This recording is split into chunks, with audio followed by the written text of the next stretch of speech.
Je crois qu'il faut faire la campagne, il faut toujours faire la campagne dans la joie. Alors on va la faire avec tout le monde. On va la faire avec tout le monde, on va la faire avec Laurent, on va la faire avec Pierre, on va la faire à Beaune, on va la faire dans tous les départements. On va mener les deux campagnes de front parce que les gens comprennent bien que si nous devons gagner la présidentielle, parce que nous devons la gagner, pas seulement par défaut, mais aussi par adhésion. Il faut qu'on soit capable de montrer combien les valeurs de la République, les valeurs que nous portons, les socialistes, peuvent être modernes. Encore en 2012, dans un monde qui a changé, on nous reproche de ne pas avoir changé. Et moi je sais qu'en présentant Kéran aujourd'hui, on montre combien déjà on a changé. Changé dans nos têtes, changé dans nos pratiques, et puis changé ensuite dans les combats que nous menons et dans les solutions que nous apportons. C'est ça qu'il faut faire comprendre aux gens, parce que les gens disent, j'entends qu'ils disent oui mais j'ai voté, etc. et tout, mais là ce coup-là, il y en a marre. Et quand on dit il y en a marre, on voit bien vers quel vote ça nous destine. Deuxième chose, Hervé était là aujourd'hui, il ne faut pas toujours faire des flashbacks. Moi je ne regarde jamais dans le passé, je regarde toujours dans l'avenir. Pas dans le rétroviseur, mais toujours dans le pare-brise. En 81, vous savez, quand on était au mois de février, rien n'était acquis. Les sondages donnaient encore Giscard gagnant. C'est arrivé le 10 mai, et on est arrivé en campagne, on a commencé la campagne législative parce qu'on n'avait pas préparé avant à l'époque. Il n'y avait pas eu de désignation, il n'y avait pas de candidat de fait, tout ça s'est fait un peu dans le bonheur, dans l'ivresse, dans la précipitation. Mais je voudrais vous dire ça pour vous montrer ce qui peut se passer en Bourgogne. En Côte d'Or, qui aurait pensé, je vous assure, le 15 février 81, il y en a beaucoup qui n'étaient pas là, qui sont beaucoup trop jeunes, qui ne m'en veuillent pas de parler comme un vieux sage, en tout cas pas sage, mais comme un vieux.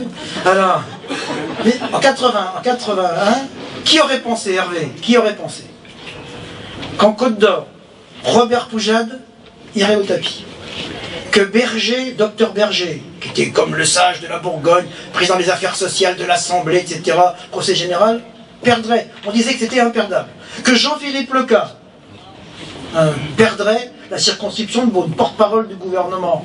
Ça a failli arriver, je le dis parce qu'avec Michel, il sait qu'entre nous, c'était pas si facile parce que moi j'avais désobéi en me présentant contre un radical de gauche, qu'il l'a payé lui, je le sais. J'essaye de me rattraper tous les jours un peu depuis 30 ans, hein, je fais ce que je veux. J'arrive, mais quand on devait, on aurait dû. Et on a gagné. Et figurez-vous que demain, moi je pense que demain, je regarde la Bourgogne, parce que je vais retourner tout à l'heure dans la Bourgogne, je retourne à Semur avec des maires tout à l'heure à 12h30. Vous savez, en Bourgogne, si nous gagnons, ça va être un véritable séisme politique. Ça va être un séisme parce que les gens comprendront bien qu'il faut donner une majorité au président. Parce que les temps sont tellement difficiles qu'un président qui n'aurait pas une majorité, donc la bascule va entraîner, qu'on le veuille ou non, il n'y aura pas de cohabitation, ça va basculer. Et je regarde Lyon, hier soir les candidats de Lyon avec Arlène Désir ont fait leur premier meeting, on gagnera les 3 circonscriptions, on gagnera à Vallon, parce qu'il y a une division, on gagnera au Cerf parce que c'est naturel et que je pense que Guy maintenant va gagner. Et je pense que même Nicolas Sauret va gagner dans Lyon parce qu'il a un vrai dynamisme, il a créé une vraie émulation, il a beaucoup d'élus autour de lui. Je pense on va gagner les 3. Donc voyez les 3. On va gagner les 2 de la Nièvre. En Saône-et-Loire, je crois qu'on peut en gagner 3 ou 4 sur 5. 3 ou 4 sur 5. On gagnera Monceau, on gagnera sans doute, on peut gagner Mâcon, on peut gagner Suresnes par Elmonial. On peut aussi gagner dans la Bresse parce que si après moi, vous voyez, on peut faire. Et vous imaginez qu'en Côte d'Or, on peut aussi faire 3 ou 4 sur 5. Je dis pas 5 sur 5, ce serait l'arrogance. Mais quand je regarde, personne, je vous assure que dans ce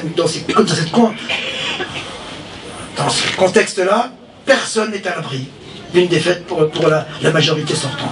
C'est vous dire que, pour gagner, il faut qu'on soit très sérieux, très mobilisé, très porteur, très volontaire, qu'on soit capable de faire passer des messages qui soient d'abord des messages humains, et puis ensuite des messages politiques forts, et puis qu'ensuite, le deuxième temps, c'est qu'on mesure d'ores et déjà, parce que être en opposition, c'est cool, hein.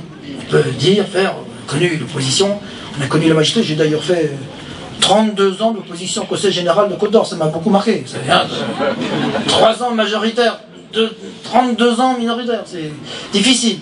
Hein, mais ça donne certaines facilités. Hein, tu le sais quand tu étais Jean, président de commission. Donc ça veut dire qu'on aura une énorme responsabilité.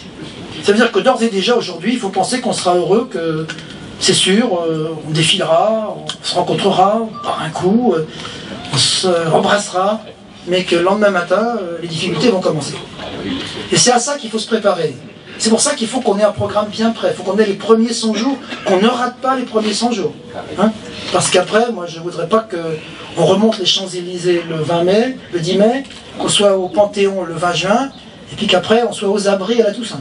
Il faudra qu'on montre comment les choses peuvent changer, et comment on peut porter ce que porte François Hollande avec beaucoup de talent, beaucoup de générosité et d'humanité. Je crois que c'est le côté humain que lui reconnaissent les gens aujourd'hui, c'est qu'il ne peut pas y avoir de rigueur sans croissance. Il ne peut pas y avoir de justice sans croissance aujourd'hui.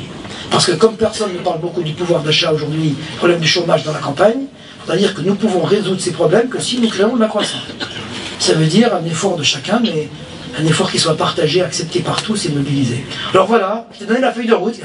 Maintenant, moi je ferai la route avec toi, je fais la route avec tout le monde, je suis corvéable à merci pour être utile là où je peux, dans les réunions, sur les marchés ou ailleurs.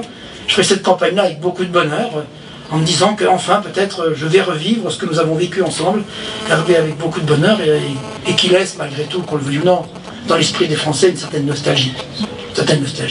Alors, on va oublier la nostalgie, et puis on va positive être optimiste, et c'est pour ça que, chers camarades, je suis que unus inter pares, un soldat parmi vous, pour faire avec vous cette campagne, et pour gagner demain. Bonne chance à toi, et vive, eh bien, Kera, et puis vive la gauche pour qu'elle gagne demain. Merci.